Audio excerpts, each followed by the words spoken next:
For me, the one simple advice would be, of course, different people's paths would be different, callings could be different, all those sorts of stuff. But I would say, if you're not ministering already, if you don't know the details of your calling already, you at least need to present yourself as someone who wants to serve the Lord faithfully. And with that perspective, the entire church is meant to be an evangelistic body. The entire church.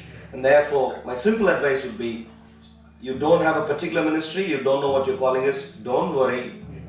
Rather than doing nothing and thinking you're waiting, get into the field. Go to the streets and present yourselves in some way, shape or form. Whether it could be one-to-one conversations with people in the streets, one-to-one, or it could be where you're just reading a portion of the Bible or something. If you don't know your calling yet, begin there.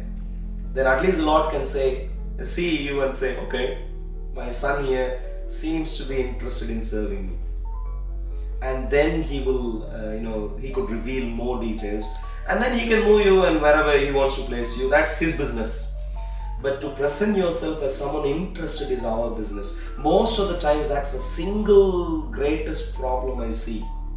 I see many people with sincere hearts, but stuck where they are, not being used by the Lord at all, apart from maybe being in fellowship and maybe worshipping and singing songs and so on. The single biggest problem I see is they are stuck somewhere and not presenting themselves before the Lord.